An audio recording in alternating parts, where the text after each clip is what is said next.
Okay, so welcome to Meet the Industry. Thank you so much for doing this. Thank you. Thank you so much. Thank you for inviting me. And I mean, it's actually hard to know where to begin our conversation given how you've worked across various sectors in the entertainment business, from singing in a band to directing and acting in films to writing music and even music supervision. But I guess my opening question to you would be what unites everything you've done so far in terms of your personal motivation and interests? So something that really drives me is stories, and that's what attracts me most to any project. And then like I'm kind of greedy. I want to be associated with the project, so I'll find a way to be associated with the project in whatever manner I can, contribute to it. So you get attracted to stories for sure. Right.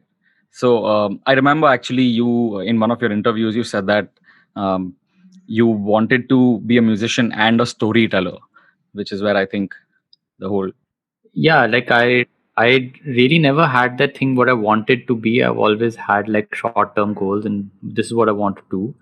I've never, in my wildest of imaginations, imagined that I'll be a musician and making money off it. I pretty much, in a way, not to complicate things, continued doing what I was doing in school, which was like just uh, performing stories, telling, singing songs, making up things, and just having fun, just like going for it and just enjoying what you're doing. right. I'd love to hear about the story of your early days. Could you talk us through the founding insight of a 21-year-old kid in Bhopal who had that aha moment and realized that you wanted to do music and storytelling and not hotel management? Like, what was your motivation to leave Bhopal and come to Bombay? I mean, like, I'll be very honest, it wasn't like I was thinking through things too much. I was not attending college much. I knew that that's not interesting enough for me. Like, that was quite evident, I think, even in the first year when I joined college. And 3 years was just what they call in India time pass. You go there, you make friends, you have fun, you were singing songs, you're entertaining people, and you just having a blast with your friends. And it really, I think, looking back, I feel I was quite naive at that time. I was not thinking much, and I was not really thinking that soon, like, it'll be your last day in college, and next up, you will be working in this, that transition. I never thought about that. It always like, uh, right after school, I never felt that, I never thought of the day that this would be the last day that I'll not see some of my friends for probably even 30 years. I never thought of that. And similarly in college, it was the same thing. Like, I never thought, look, now from tomorrow we're not going to college, and from tomorrow people will be doing jobs, and probably I will not end up meeting most of these guys. They will be busy in their lives, I'll get busy in my life. So, and what I was doing through college was I was singing songs. I was singing in a restaurant, and then we used to have these, there was this orchestra there in Bhopal. I was a part of that, so you'd be invited to sing in weddings, and I would be singing there. And uh, generally in college, in the hostel, I was singing. In the cafeteria, I was singing for all the friends, and it was somehow, uh, I felt that I'll continue doing that. And coming from Roorkee, I moved to Bhopal to, like, study. It wasn't a huge jump in terms of, I was still not hit by the cultural shock that an urban environment can give you. And somewhere I was very optimistic and, as I said, naive, that I thought that I'll just come to Bombay, and people like my songs, my friends like my songs, and for me, my world was my friends. So I just thought that, just like my friends, the people who put money behind music, which was music labels, will like my songs, and I'll cut an album, and this is what I'll do. I never really thought about it, and then it took me 10 years from then to cut my album, but it it just went with one thing to another. And I don't want to make up a story that sounds that it was very calculated, and I was just following it. Very instinctual and um, off the bat? Like you just thought that okay, this is what I want to do, and you jumped right into it. This is what I was doing. So the difference was that I never thought what I'm going to do. I thought this is what I do. Like Okay. Yeah. I songs and I'll make my life singing songs. I never thought that it's going to be tough or it's going to be easy, or I never thought that I never even calculated like, it'll take this much time or this much money, or Yeah. there were no calculations. It was just like, this is what I do, so this is what I'll continue doing. This is what I like doing. And what exactly did you do once you got to Bombay? I did what I had planned in a way. Like I had cut a demo in the hostel, in the corridors. There was nice reverb, and in the bathrooms there were nice reverb. So it literally pretty much like bathroom singing. So Wow. I had tape that I had made of 6 or 7 of my songs, and I had made multiple copies of it. And I came to Bombay and I started meeting music labels to as my demo. Uh, to You cut. would just walk into the office and say, I want to give my demo. It was, I think, yeah, pretty much it was walk into the office, because it was like mobile phones were not like that prevalent. People were still kind of Yeah. using pagers, and Yeah. people were still using phones that sit on the desk. So you would call the office and somebody would pick up and you would say that I want to come in, and they would let you in, and then or you would just get the address and just show up. So it wasn't like people weren't like fixing appointments, and Yeah. they were still in the office. They were not that mobile per se. So you would just, yeah, I did show up in a bunch of music labels. I tried to fix appointments in a few. I don't clearly remember whether I was very methodical about it. I just remember that I was just getting numbers from wherever I could. I was scanning through cassettes, and back of the cassettes there used to be Yeah.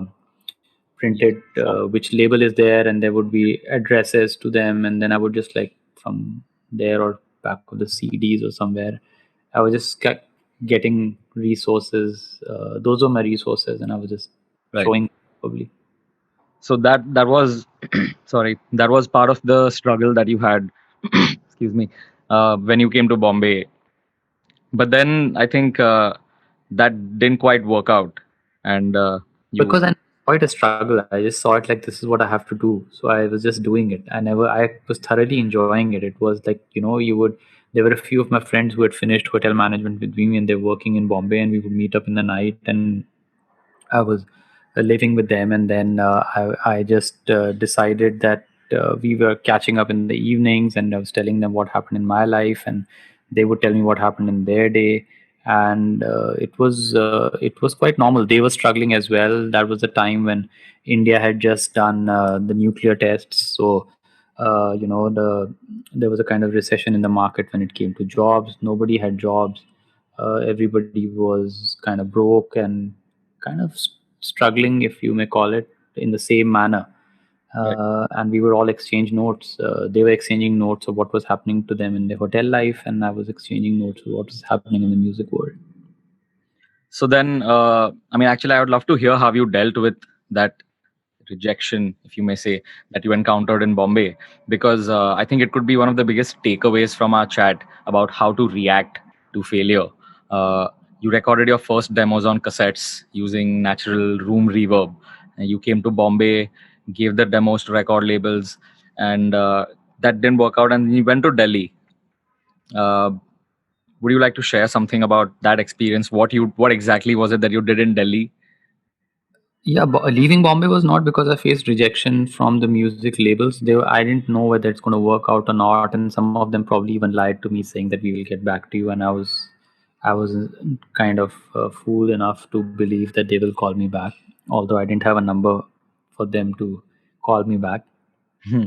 But yeah, moving to Delhi was because living in Bombay was tough for me. I had no money. I had run out of money, and I Okay. was kind of in a chawl, getting by every day. And then I had a horrible incident with a rat, and then that freaked me out. And I said, okay, I'll be on a train to Delhi because I have more I friends. can imagine I'll get better food. that. I'll get home food there. So I just probably went to Delhi for food, and I was there in Delhi, and then I started scouting for work in Delhi. And I think that work sort of ended up in you working in films.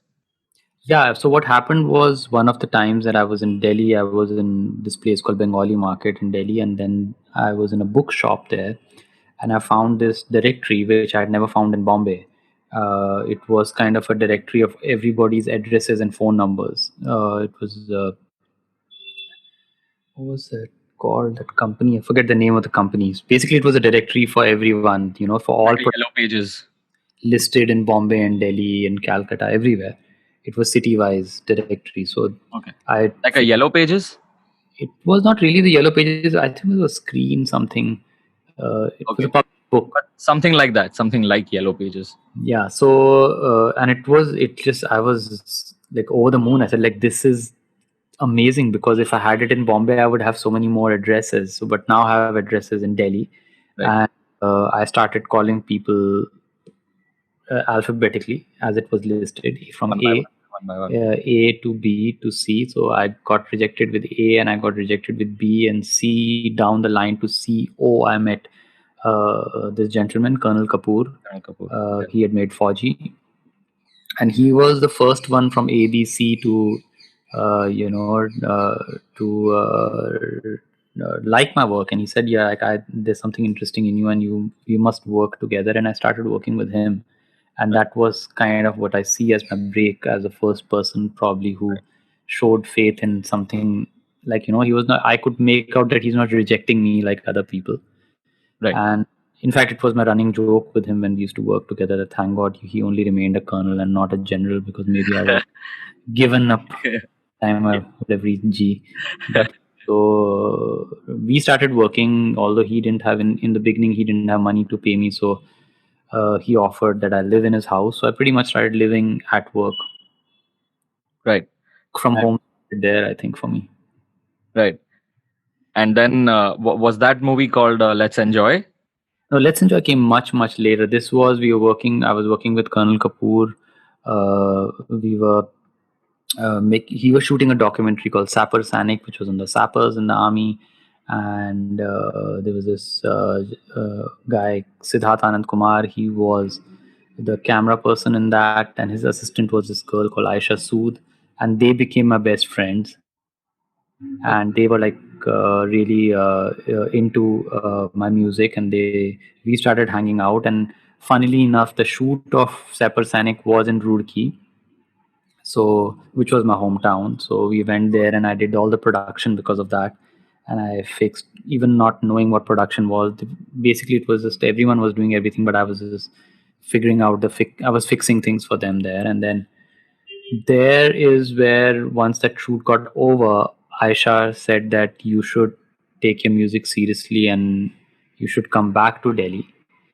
And I jumped into her gypsy, and Aisha, Sid, and I were back in Delhi, and I was still working for Colonel, but I was also kind of like writing new songs, and Aisha, Sid, and I used to hang, and that's where probably I found a new audience after my college. Right. That's how things started from there. I worked with Bobby Baby.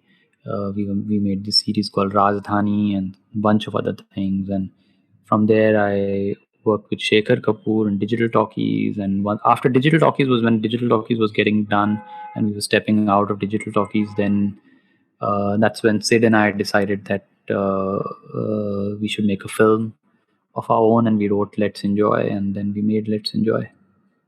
So how did you transition sort of from being a musician writing songs and singing songs to writing films?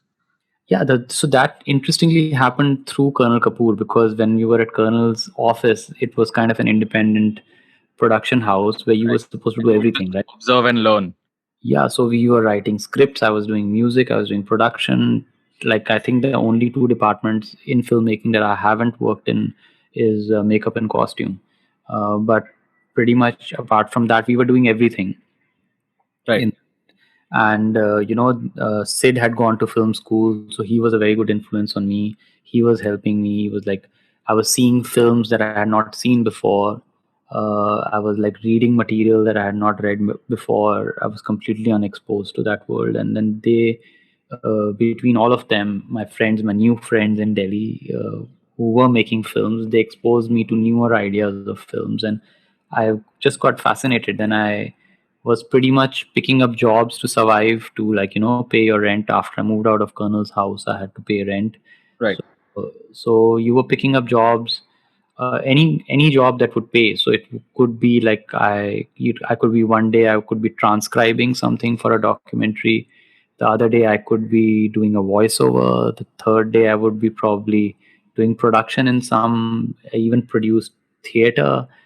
Then the other day, next day, you would be probably singing jingles for advertising. I even sang jingles in Tamil, not knowing Tamil. There would be a language expert, and you just pretending you knew the language. So it wasn't.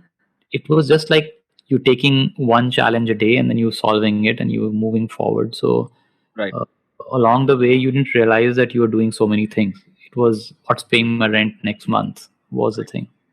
And but I think that the cutting an album thing was still on your mind, and This was around between 98 to 2003. This is what I was doing. And then I came back to Bombay after making Let's Enjoy, Mhm.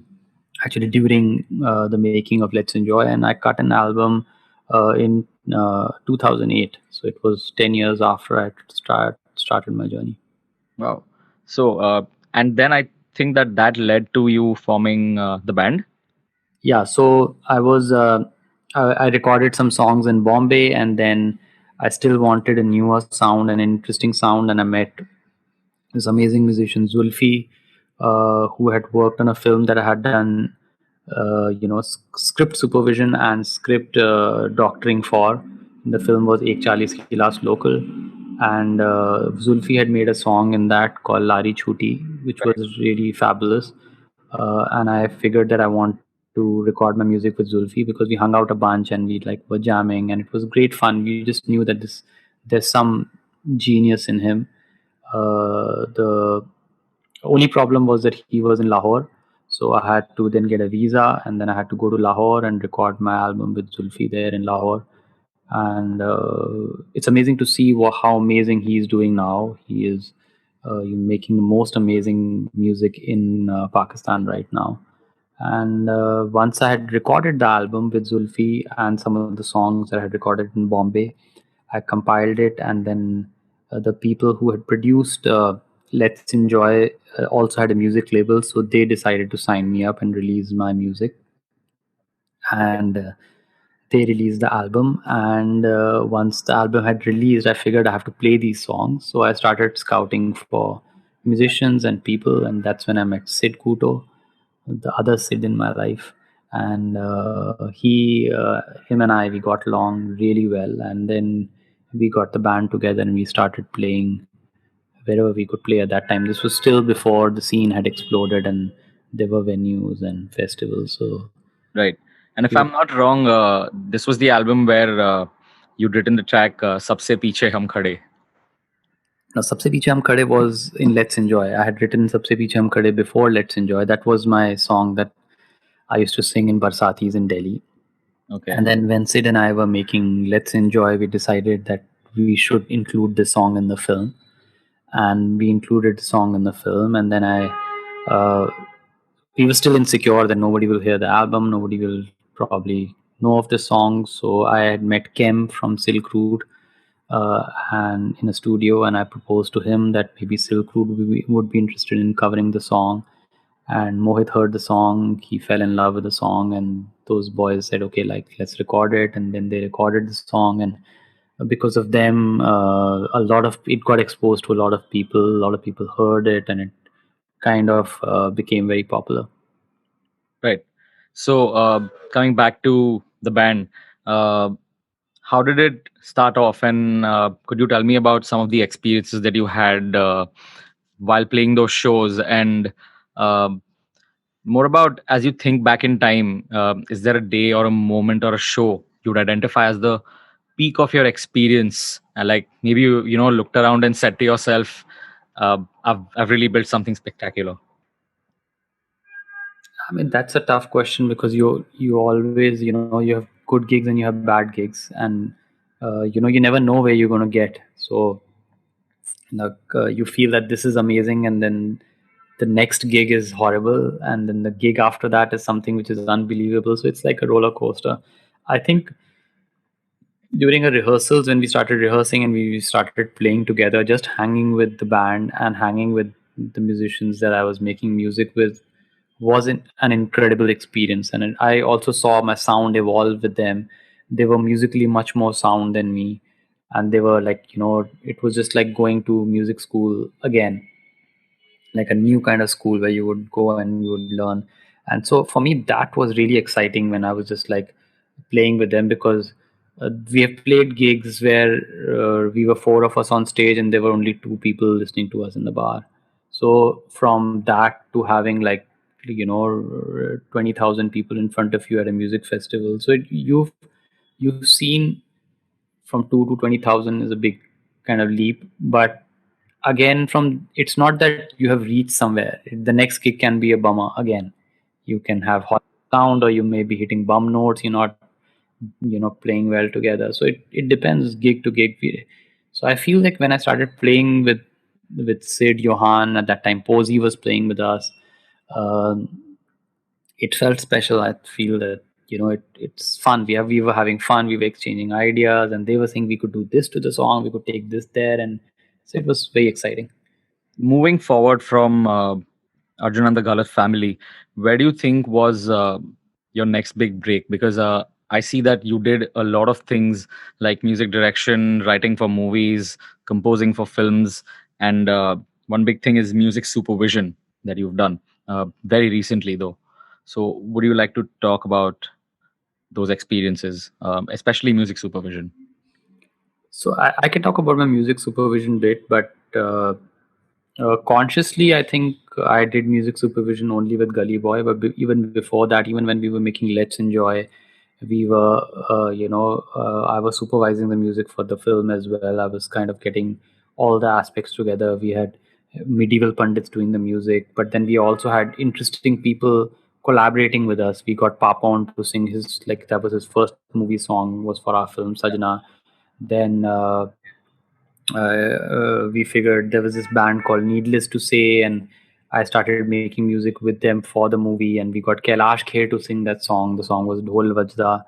So that, getting medieval pundits, getting like Ashwin Mani Sharma was there, Jayant was there, like all the young electronica musicians getting together, making the music for Let's Enjoy, from like Kailash Kher to Silk Route, designing the whole album. So probably subconsciously, Let's Enjoy was my first music supervision gig. We That's had a interesting because at least now we get to see how you got initiated into music supervision. Because for a lot of us, including myself, I was first wondering what a music supervisor does, and then it's to understand what that entails and how to sort of uh, get your music into movies or something. And that is through a music supervisor. So it's interesting to know how you got started into it. I mean, that's instinctively how I started doing it. I started designing music, and music is in my soul. So what happens is every project I do, I look at it through the lens of music.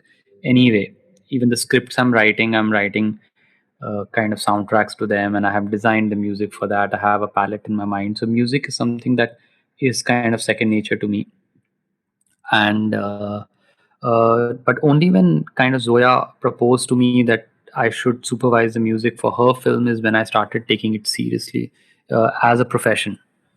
Right. And If you don't mind me asking, how did that meeting with Zoya happen, and how did it click?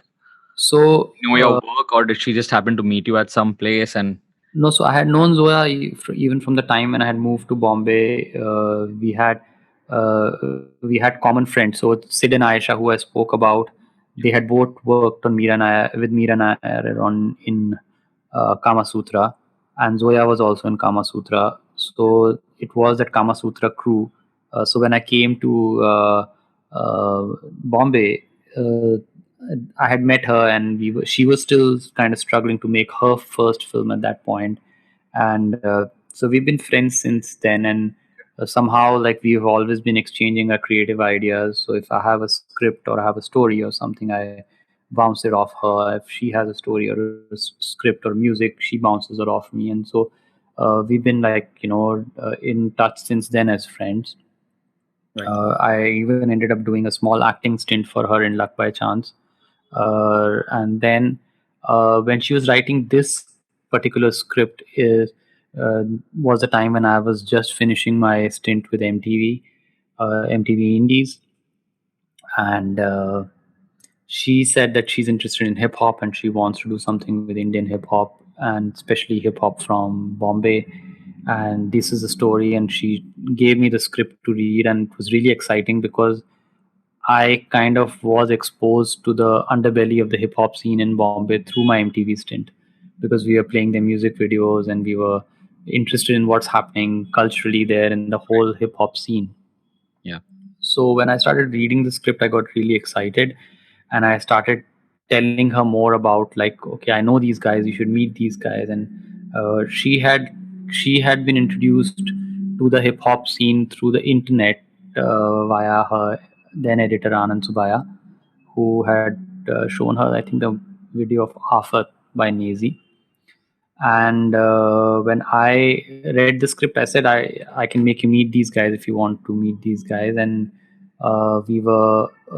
she said, definitely, I want to like meet them, interview them. And that's how Rima and Zoya write the scripts as well.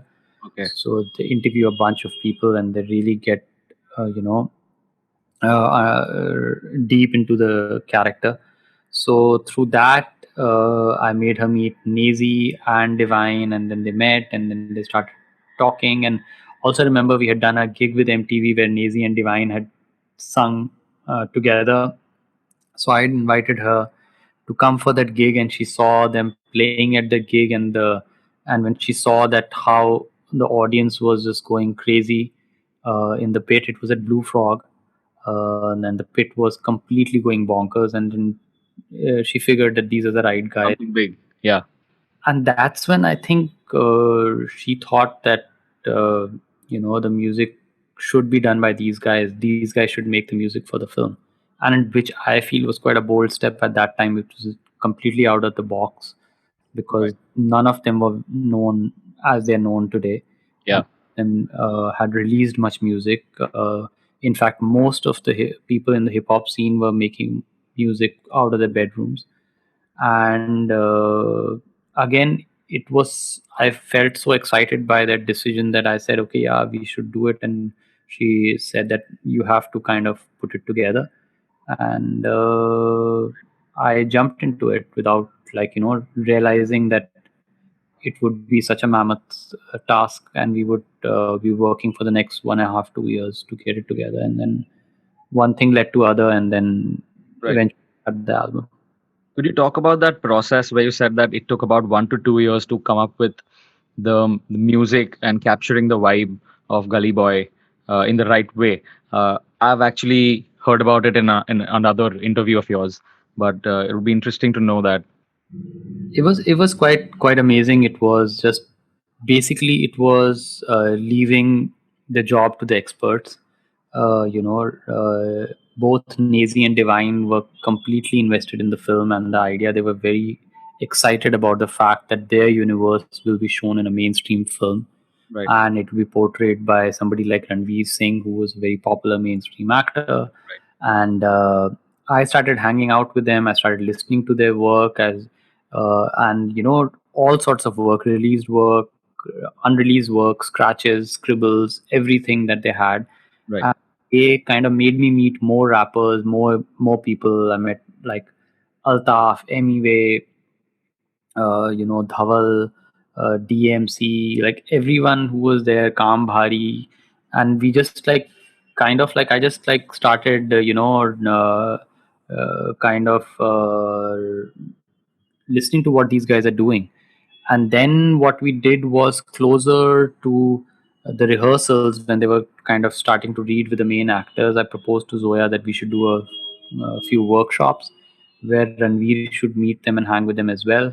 And then we kind of did those workshops where we got everyone together under one roof, and we were just going to spend like 2 or 3 days together and see what happens. And a lot emerged from that workshop, like, just the energy of everyone together. It was explosive. Yeah. And they just started jamming off each other and things. And uh, I had this Zoya's DA was rolling cameras. I was just telling him to just keep on recording this, record that, and we just went through that. I remember that Kam Bhari song that I ended up making with Kam Bhari. The rap part of it I had heard first time there, Okay. because Kam Bhari was just in the cipher. He just like spit those lines and they were epic. And so many more people, a lot of people who were there in the workshop ended up acting in the film, being there, part of the project. Slow Cheetah and the other guys. Sorry, You mean Slow Cheetah and a couple of other guys? all of them were there, and then it was just a celebration of hip hop, and Right. these guys knew that it's their time, and then they have to kind of get together and celebrate that. Yeah. I think there's an interesting story about how you guys coined the term "apna time aayega."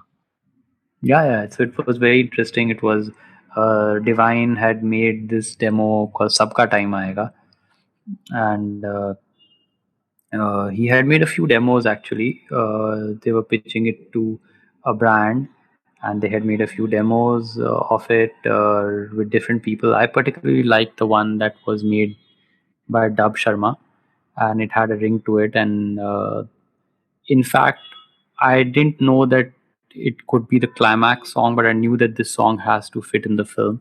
So I proposed to Zoya that we should use this song, and probably I had even pitched it for the time when the character MC Sher comes into this world in the film, and I also had pitched it as a song that could be the first major hip hop song that the main character Murad hears when he decides that this is what he wants to do. But she liked it so much that she could start seeing the climax of the film and how the film can culminate in it, and it just grew, and it became quite it was quite amazing, serendipitous, that how it found its place in the climax. And then we Yeah. and in fact Zoya then started talking. I played it to her father, who Javed Saab. When he heard it, he liked it, but he had a problem with the thing Sabka Time Aayega, and he said that that probably is not, it feels like a false promise by a politician or somebody, like, it doesn't feel. Right. His proposal was that it should be owned uh, by the main character. Right. And that's when I figured. Then I remember cutting Sabka and writing Apna, and then that fell into place. And then Divine uh, had, the way the Divine writes, that he's very instinctive and he writes from his heart, and he's not used to writing for cinema. At least at that point he was not used to writing it, so he kind of needed a little prodding to write the first to start exploding in the song, as he did eventually. So I proposed to him that I'll write the first verse for him, and then so that he at least knows where it's Right. where he can kind of bounce off. So I wrote the first 4 5 lines of that. In fact, that was inspired by Iqbal's poetry, which is "Tu parwaaz hai tera kaam." The I'm not actually aware about the poetry, okay, but I know the lyrics yeah. of "apna time aayega." "हीन है परवाज़ है तेरा काम, Yeah. तेरे सामने आसमां और भी हैं" is an Iqbal piece poetry. And then I thought, like, for me it was almost like Shaheen is a bird, and like how Iqbal talks about it, that can fly and should fly, and that's the destiny of the kite. And I figured that, okay, then that could give me an idea of like rising from the ashes, and how you can rise from the ashes, and like a phoenix. And somewhere from there the words kind of came into place. Once I had those first few words in place, and we knew that the punch is in "Apna Time Aayega," I think Divine must have written the rest of the words in like 30 seconds or something. He just exploded. Then he was Wow. taka, taka, taka, taka, taka. It was just Wow. he's a master at what he does, so he was too good. So I want to talk a bit about your songwriting. You were very comfortable with something like that at a very young age. Um, did you? I mean, did you take any formal training, or was it just something that came from within you? And what was the learning like? And also, I'm stressing on the importance of songwriting is because a, a a lot of musicians. Like me, at least, we started making music, making beats and stuff, but uh, I now learn the part of songwriting and learn the importance of it. So I wanted to talk a bit about that. See, right since childhood, I was always attracted to music with words. In fact, I was not exposed to much instrumental music. The only instrumental music I was exposed to was Hindustani classical, if at all, or it would be probably Brian Sellis on the piano or something. But Mm. so I was always attracted towards music with words, and words always like fascinated me. And although in my songwriting I don't segregate words and music, for me they balance each other out. They're part of the same dish. They're kind of like ingredients of the same dish. Right, So in some songs you can start with the music and the words follow the music. In some songs you write the words and words follow by music. And so it just they go hand in hand. If there are many syllables in a song, probably there'll be your music will balance that. If there are fewer syllables in your phrase, then probably the music will have more to balance it. To It's kind of a jigsaw and the grid has to fit. uh, right. so The interplay between the music and the words and the rhythm. yeah, and because I've never been trained in music, I always had to get the story across. And for me, the easiest way to get the story across was through my words, through what I'm saying. So at least it's you know what I'm trying to do. And Right. I even like tried started experimenting if I would write a really sad song in words but put happy music to it. Music to it. Right. And like I like that idea. Even now, a lot of my songs that are actually completely heartbreaking in words would have happier music, and vice versa. So anyway, so I just like I always saw words and music together as one piece, Right. and because I was never trained in music and I never took any formal training. Maybe somewhere I was, and maybe even now I am kind of insecure when it comes to just playing instrumental. Right. So I feel that I can, for everything I can't do in instrumental, I can compensate with my words. At least how I see my musicality. I am not a very versatile musician when it comes to music. Like I know, like this is my zone. I can fit this zone well. Like you have when you have greats like Rahman, or like you have Yeah.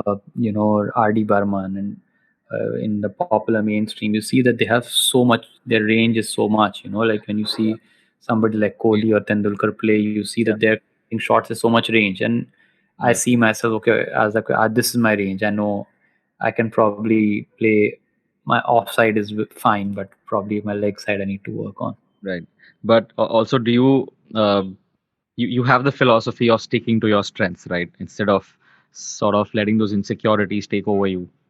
It's not like about taking over me. I'm constantly learning. So even what I started doing in school to now, I see that there's a huge change. I'm not the same musician. Right. Some of the songs I wrote back in college, I feel like they're quite amateurish and quite stupid. So uh, you're constantly learning, and you're constantly evolving, and you're constantly changing. And I'm comfortable with the idea. I really like the idea, in fact, that I don't know much, because it's like then there's so much more to learn. You Yeah. just look Keeps you forward. humble and it keeps you more curious. Yeah, because then you know that you can okay learn this and you can do this. And like it's like you've never heard Pink Floyd. Okay, now see your life is going to change. Oh, What's so gonna there are work. many more Pink Floyds in my life. So I know that I know there's a lot more in this world to get excited about.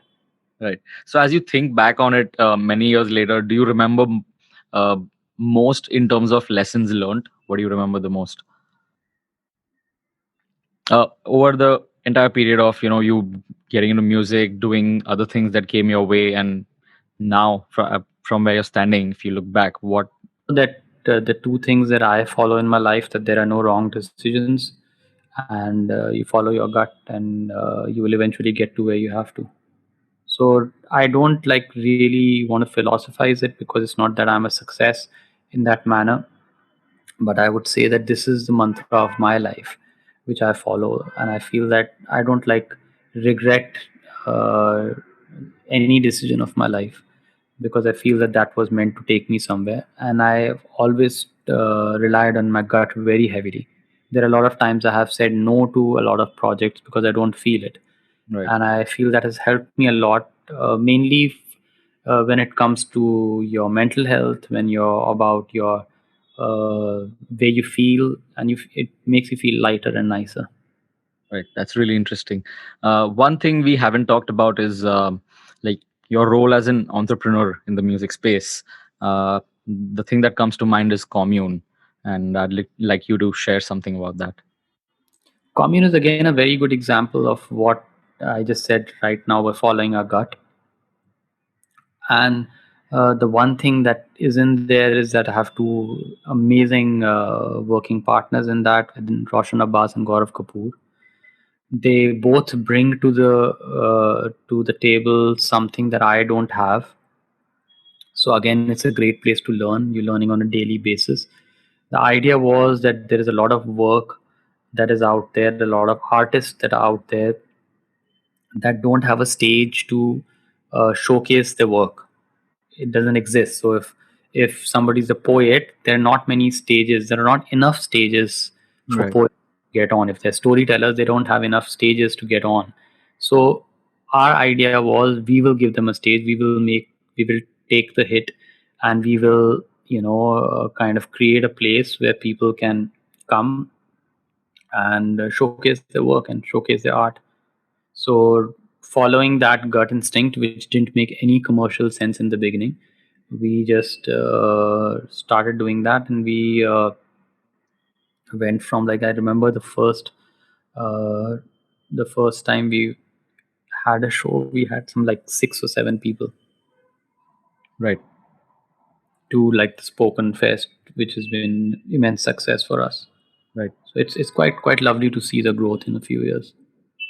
Right. Okay. Any closing advice on aspiring musicians? Um Also, one final thing is that since the time you started off in the industry, and looking at where we are at now, the industry has evolved a lot, and also the ways in which people approach their careers in music are very different. Like, they don't have to just randomly show up at a label's office anymore, and they have a lot of social media tools available at their disposal. So how do you see the growth of musicians in India, and what would you sort of do if you were starting out now? I mean, if I was starting out now, I don't think so. My journey would be very different. The path would definitely be different, but I probably would be exactly where I am right now. Uh, I feel that